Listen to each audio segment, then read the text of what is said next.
Okay, I'm going to introduce our goals for this webinar while we wait for potentially a couple more people to join us.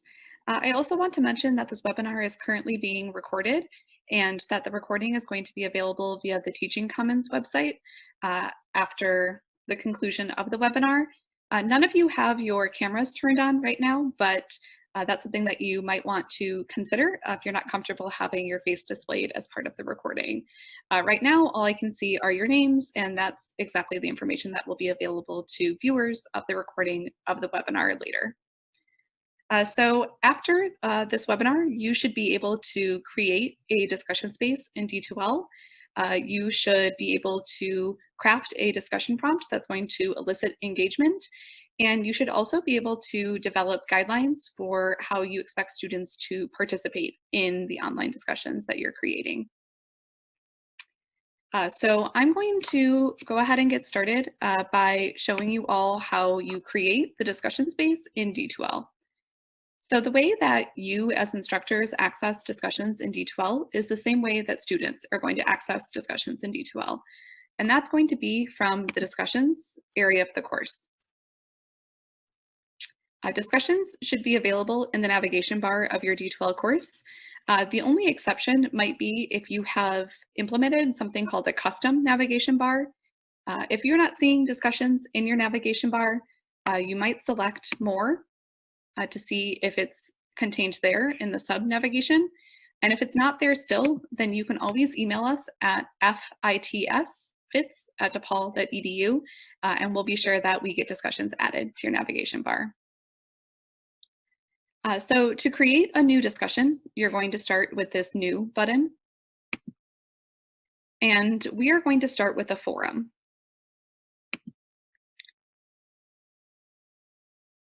The method I'm showing you right now for creating discussions is the simplest and fastest way to create discussions.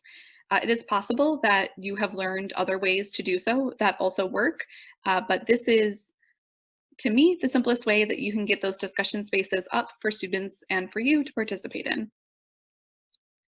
So you're going to start by giving the forum a title. And we recommend giving the forum a title that is descriptive, and it might also correspond to where you are at in the course, timing-wise. So for example, many people will often have a discussion that is titled something like Week 1, Icebreakers, or Week 1, Introductions. So we're going to give it a title. And then this step is really important. We're going to select the box, create a new topic in this forum with the same title. By selecting that box, we are simplifying the process for creating a discussion space. We're doing it all in one step by selecting that box.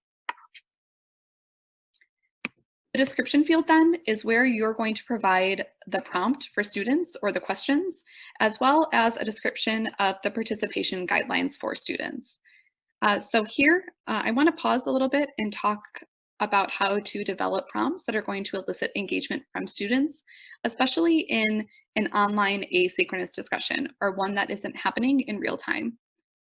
So the first suggestion that I have is ask open-ended questions.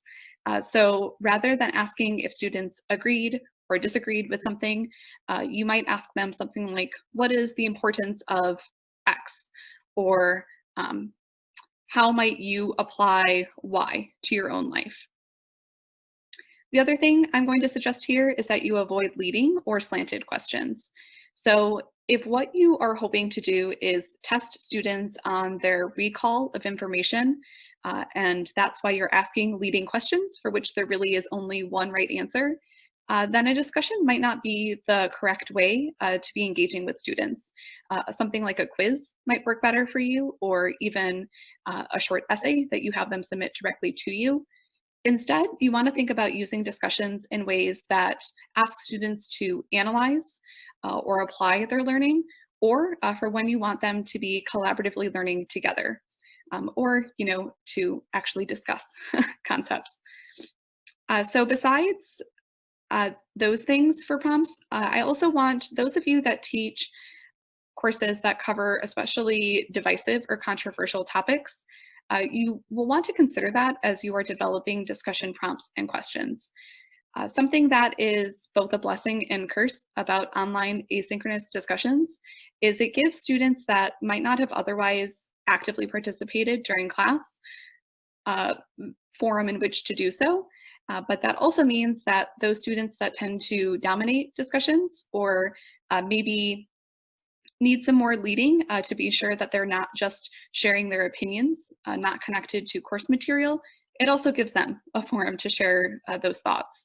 So as you're developing discussion prompts, especially if you teach a course that covers controversial subjects, you might think about how you can scaffold or ask questions that require students to do more than just react or share their opinion.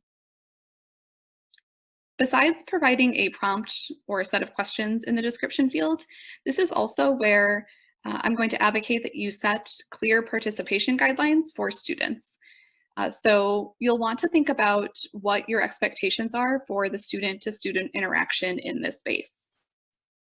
Some things to consider here are how often you want students to post to this particular discussion, the dates in which you're going to require those posts. You might address a required word count here. And this is also where you might set some standards for quality. What I mean there is if you are expecting that students will connect their points to course readings or topics, you need to make that explicit to them, especially if you want them to cite their references. So that's all good stuff to include in the participation guidelines.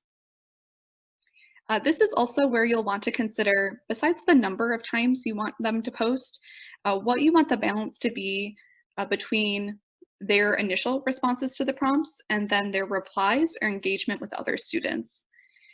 So what some people will do is require that early in the week, a student posts an initial reply or response to the prompt, and then by another day, a couple days later, that same student will respond to one or two of their peers. That response, it's also great if you can give students some suggestions for how to craft an effective response. Some students will need a bit more guidance as to how to effectively engage their peers. One method that I like to share with students is the 3CQ method. And that means that in a reply to someone, you're going to provide them with a compliment, a comment, draw some kind of connection, and then ask a question.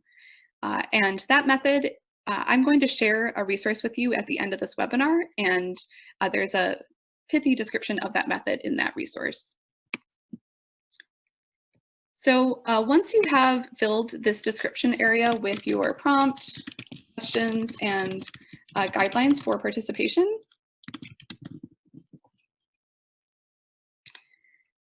you want to select Display Forum Description and Topics. What that means is that it's going to ensure that no matter how a student accesses this discussion space, they're going to see this description or the instructions that you've provided them. That's all that we need to do in order to create the discussion space. So now I will select Save and Close.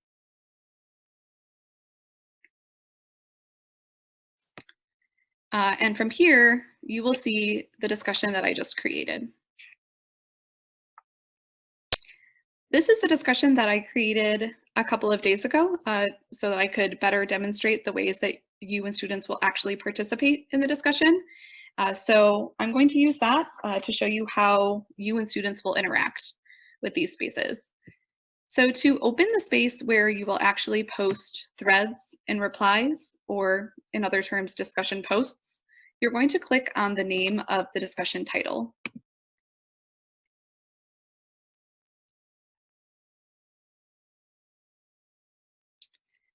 From here, you will see a list of posts that students have contributed to this discussion. Right now, I am using something that is called Grid View, and Grid View in the discussions area makes the discussion topic display sort of like your email inbox would. This is the view that I prefer. It is not always turned on by default in your courses. You can change the way that the discussion is displaying by selecting the settings icon anywhere in the discussion space.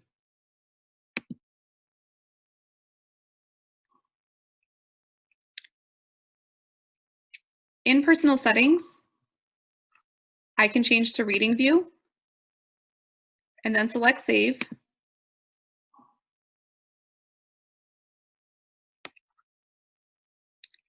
And now when I open the discussion topic, you will see that it displays a little differently here. Rather than looking like an email inbox, I get more of a preview of the actual discussion post, and the icons that indicate who has read, how many people have viewed, have changed a little bit too. So you can toggle between the two views as you would like to see which one is going to work better for you. And you're always going to do that from this settings icon. So if you or students wanted to start a new thread or post a discussion post, you would select this Start a New Thread button. You would give the thread a subject, and again, I recommend that these are descriptive because it will help both you and students to navigate the discussions. So this particular discussion is about Macbeth. I might title my post with my initial response to this prompt.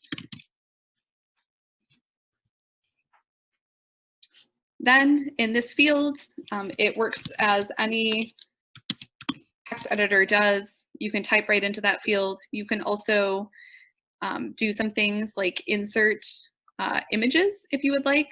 You also have options for formatting the text like you would in any text editor. Students and you can also add attachments if you want to upload a document or attach some sort of related resource. And then you just select post. And from here, we see my new discussion post. Now, if you want to reply to a thread that already exists, you're going to open that particular thread by clicking on the name of it. Here, I can read Lori's initial discussion thread or post. I can also see any replies to that discussion thread that will start to pile up down here. From here, I can choose reply to thread to reply specifically to Lori, or I can reply to Erin. So here you'll start to see that the reply functions similar to it would in an email client, where you have some choices about who you're actually designating your reply to. But rest assured that no matter where you direct your reply, it will be available in that discussion space in some way. So it's not of utmost importance that you absolutely direct it always where it needs to go. So I can post my reply to Lori, and you'll see that that then gets added to the list of these replies that already exist. So besides thinking about the way that you want students to interact with one another in the discussion space, I also recommend that you think about what your role is going to be as the instructor, and that you manage your role in participation and make it explicit to students how you're going to be participating. So it is not reasonable to ask you to respond to every single discussion post in a discussion space. And there are still some ways that you can effectively manage a discussion without doing that. So one way you might prioritize the way that you respond is by redirecting students that are somewhat off track. You might ask them clarifying questions, for example. Another effective way to participate without feeling like you need to respond to every single student is to help students to see existing overlap between their threads or their thoughts. So, I might tell Lori that I saw that someone else shared her same opinion. Let's say that that person's name was Nick, and I would name Nick in my reply and direct Lori to read Nick's post. And in that way, you can help students to make additional connections and identify other places that they might want to engage in a discussion. Something else that you might consider doing, perhaps in conjunction with the things I've suggested, or just as a standalone method for engaging, is to summarize the discussion after it closes, after you've decided that students should no longer be participating. And in that summary, you might highlight some key takeaways. You might identify some lingering questions. You might answer some things that students were questioning or unsure of in the discussion. And in your summary or your whole class response, direct it to the whole class. So that could be via a news item in your course, or by posting a summary to another place in D12 that all students have access to. And that's a good way to manage your participation. So the last thing that I want to show you before we open it up for questions is I'm going to go back to the main level of the discussion space. It is possible to assess discussion topics or the threads that get posted to a discussion topic. And I'm going to briefly show you where the settings are in order to do that, with the caveat that depending on whether or not you are using the D12 gradebook and what kind of grade items you are using, this process is going to look a little bit different. So this is something that I would consider sort of an advanced topic. And if you wanted to talk more about linking discussions to grade items in your course, I would be happy to do that at the end of the webinar, or we can set up a one-on-one appointment for you with a member of the CTL staff, or you can also send your questions to fits@depaul.edu. But in order to set up grading requirements for a discussion, you're going to work from the topic level. And this is a good thing for me to demonstrate anyways. Throughout D2L, anytime that you need to modify or change settings on something, you're going to look for these actions drop-down menus.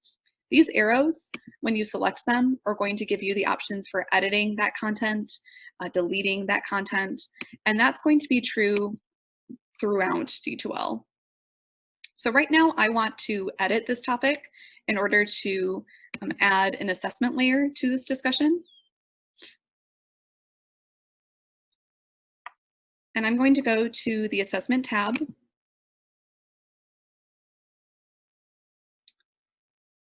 And here, I might want to be grading this topic out of 10 points. So I'm going to add 10 into that score out of field. This is the most basic way you can set up point values in grading for a discussion topic. But again, if you're using the gradebook in D12, you have some more advanced options for how to link things up. For the purpose of this demonstration, I'm going to say I want to score it out of 10 so that I can keep a record in discussions. Save and close.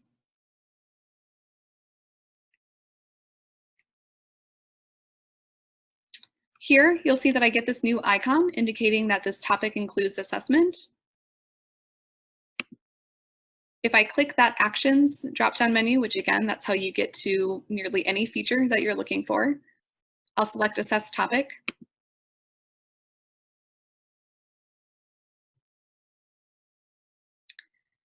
And in order to read the discussions from an individual student and provide them with a score, you're going to select topic score.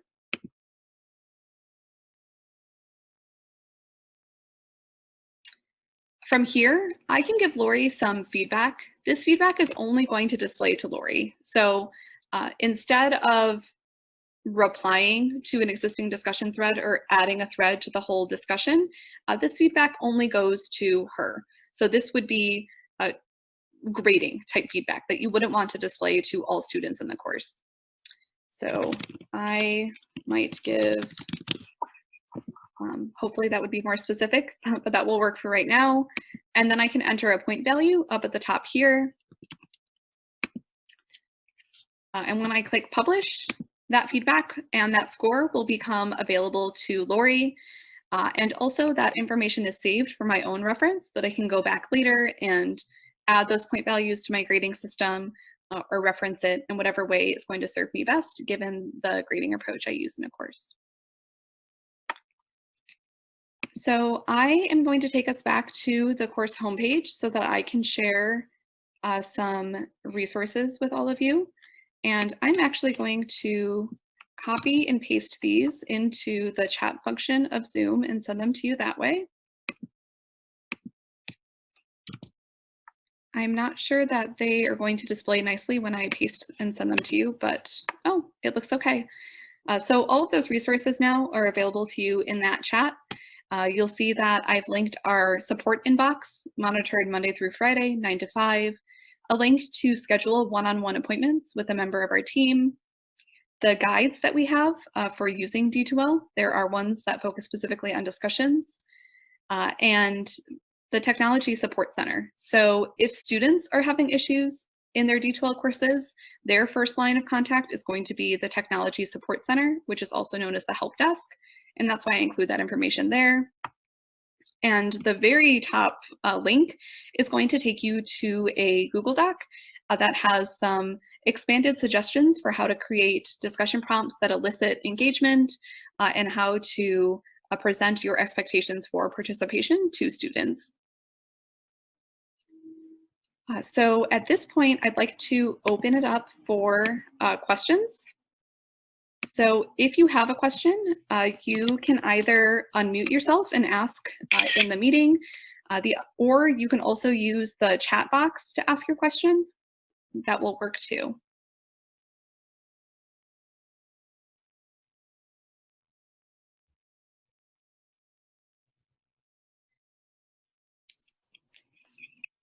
Hi. So one question is just how do I save the group chat? How do I save that? Is there a saving function? So in Zoom. So if you have the chat window open, yeah, you should see a button that says File, and then next to that you'll see an ellipses icon. Okay. So, oh yeah, there it says Save Chat. Okay. Exactly. Thank you. Yeah. I will send out links to these resources at the conclusion of the meeting. Okay, thank you. You know what? I have another comment, and that is, so I have like typically 45 students to a class, and it just seems to me that, wow, if everybody's going to write a comment and then they're going to reply to each other, that this could easily get out of hand and be a little overwhelming for me. So how do I like keep it from getting out of control and kind of keep an overview of what's going on? Sure, that's a great question.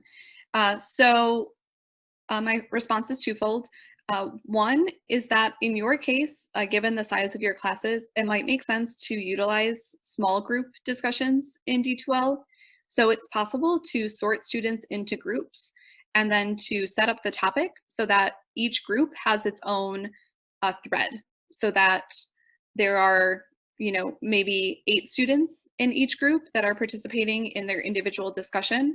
And then as the instructor, you have access to all of those discussions, but you can, perhaps by coupling that setup with setting expectations for your role as the instructor, it makes it a little bit less overwhelming, because then you can address a whole group and you would have 5 groups as opposed to feeling like you had to address and synthesize information for the whole class, or even responding to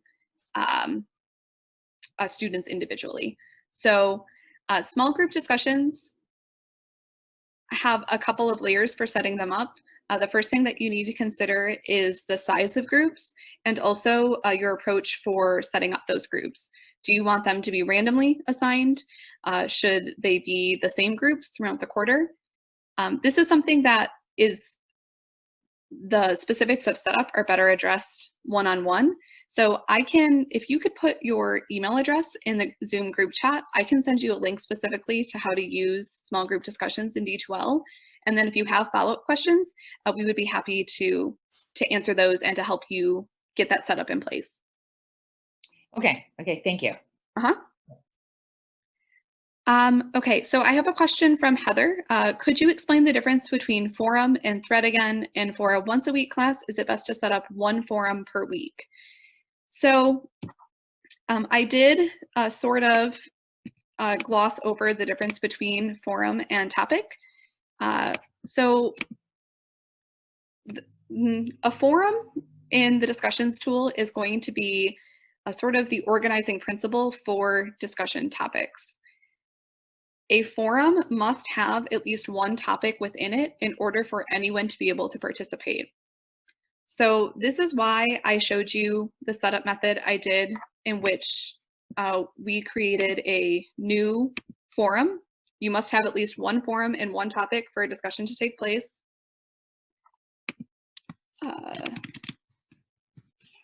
And by selecting this box underneath the title of the forum, I'm telling D2L, I also want you to just go ahead and create a topic that's attached to this right now, so that I don't have to worry about going in and adding a topic or the space where students and instructors actually post and participate in the discussion. In terms of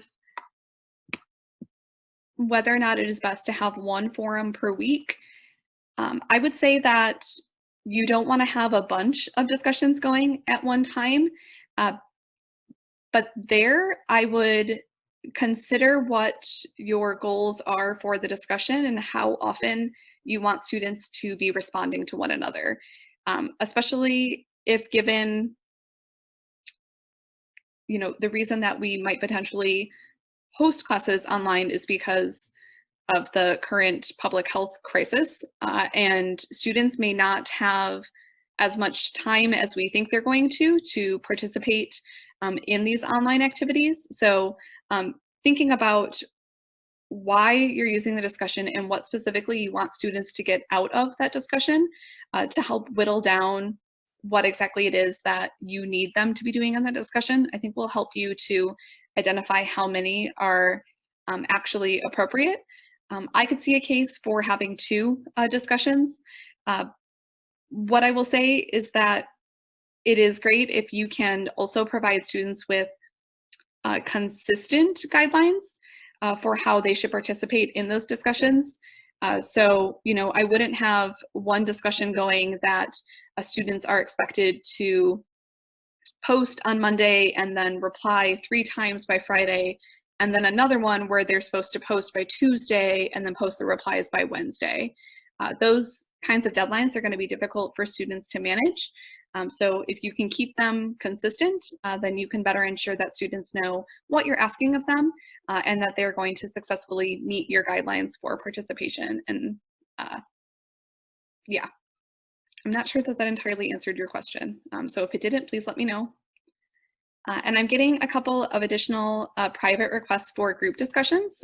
So what I'm thinking is that I will just include, I'm going to make a note right now, a link to how to set up group discussions with the other resources that I'm providing everyone at the conclusion of the meeting.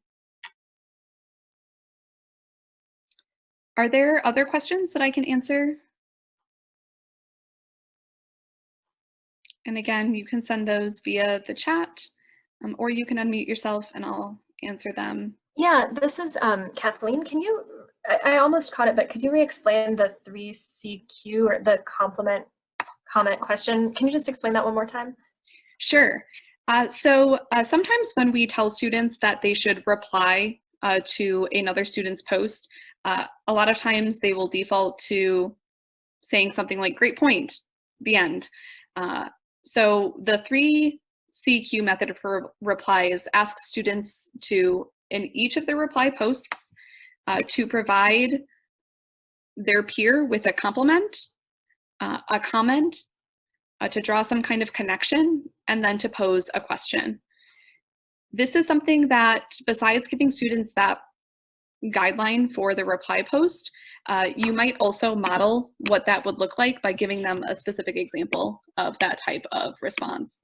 And I'm going to send the description of that 3CQ method directly to all of you.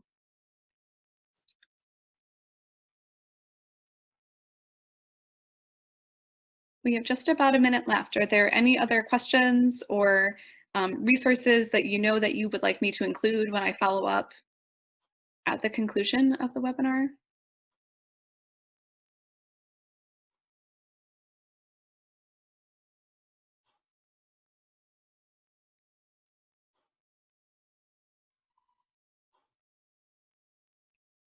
Okay, great. So as I said, I will follow up with links to the resources I referred to today. And then this recording is also going to be made available via the Teaching Commons website, somewhere in those remote teaching materials that are currently available, the place where you registered for this webinar. I just got another question. Will you guys be available in the event of a campus shutdown? So if the university were to completely shut down, then that would include our office. But if classes are going to move online, and that is the change that we are implementing, then I believe that we are prepared to telecommute and continue supporting faculty in that way. I can give you a more concrete answer to that question when I check with the directors of my department. But if all we're doing is changing modalities, then everyone in my department is already prepared to telecommute if that becomes the case. Okay, well, thank you all for joining me. And I hope that the rest of your winter quarter goes well and that your finals go smoothly. Goodbye.